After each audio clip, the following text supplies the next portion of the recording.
There we go. It tells me to update these two files, which I have already done, but it always gives me this error anyway.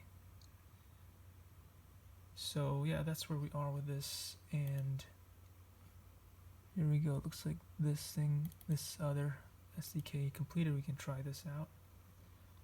But if this still fails, I think I'm returning this item because it's just too complicated to get it to run. Let's see. Please uninstall your current runtime before continuing.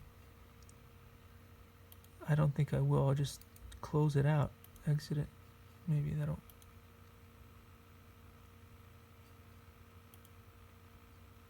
Oh, maybe it talks about that. I don't know.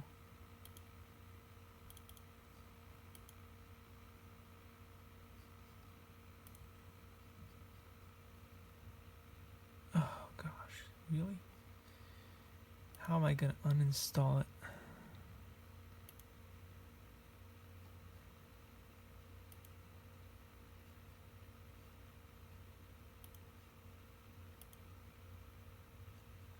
Sure, uninstall a program.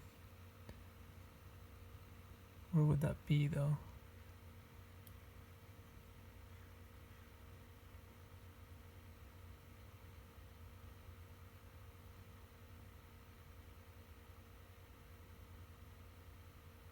I have no idea where that would be. Oh, there it is. Runtime. There we go. Okay, sure. I will uninstall the runtime it wants me to uninstall. Install. Uninstall. I think I had the 8 installed for some reason when I wanted the 4 installed. But okay, whatever.